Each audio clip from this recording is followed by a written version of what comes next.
Kalimantan, kita ngomong Kalimantan, kalau kita lihat dari udara atau dari Google Earth gitu, citra satelit, semua hijau gitu, dan itu tanda bahwa kita punya cadangan karbon, cadangan biodiversity, cadangan sumber daya tanah kita tuh segitu kayanya sebenarnya, dan itu potensi dasar yang untuk eco village dan untuk pengembangan yang mendukung perkembangan sebuah kampung itu sebenarnya yang selaras dengan alam itu modal yang besar sekali. Jadi kita memang di sini ngelihat dari apa yang mentah sekarang kita rambang ini, kita buka jalan ini, udah terlihat beberapa potensi sebenarnya.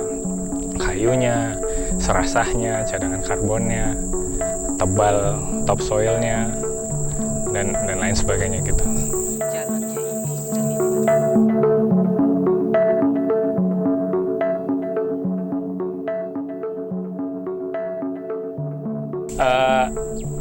Kalau beberapa teman yang udah familiar dengan permaculture atau yang belum, permaculture tuh landasannya sebenarnya etika. Kita punya dasar etik, membentuk budaya yang etis gitu, membentuk tindak laku, tingkah pola khususnya dalam mengelola alam yang etis. Dan salah satu prinsipnya itu diawali dengan observasi interaksi, kedua mendapatkan hasil. Dari tiga prinsip pertama itu aja, kita perlu dapat keseimbangan sebenarnya dalam melakukan sesuatu. Kita nggak bisa membuang energi kita terlalu habis tanpa kita mendapatkan hasil juga. Jadi keseimbangan itu memang secara natural pola alam juga seperti itu. Jadi bukan berarti semuanya ada aspek negatif dan lain sebagainya. Jadi kita memang perlu keseimbangan aja sebenarnya. Dia jadi ekosistem tanaman air, nanti bisa jadi tumbuh tanaman perintis air yang beda dengan yang akan merintis di sini. Sebagian di sini kalau misalnya terlalu rawa, kita bisa juga bikin stepping untuk orang lewat. Jadi artinya setelah proses composting ditutup tanah di sini. Jadi ikon-ikon baru.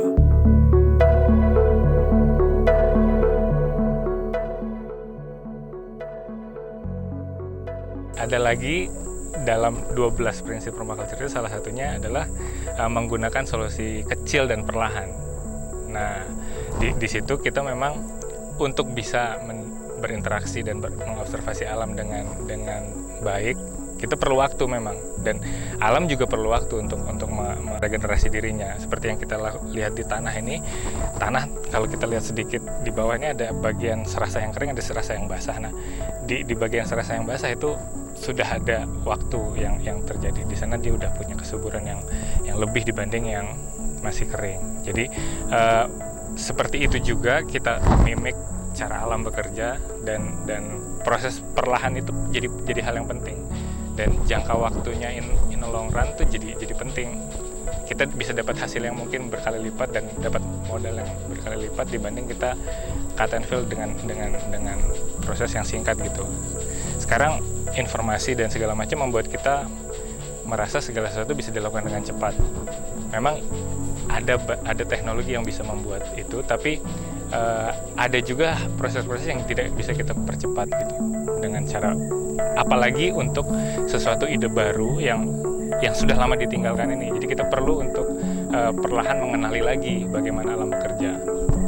Dan saya sebagai landscape architect juga melihat, selalu mengencourage siapapun yang saya ajak diskusi untuk bisa memberi ruang itu, walaupun ada desain utama yang dibutuhkan, yang kita perlu plot, tapi juga perlu ada ruang untuk mereka bisa mengembangkan itu.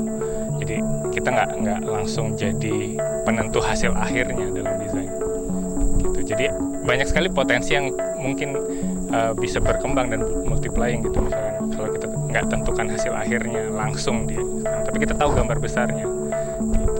Jadi kita harus bisa menghargai hal yang lambat itu.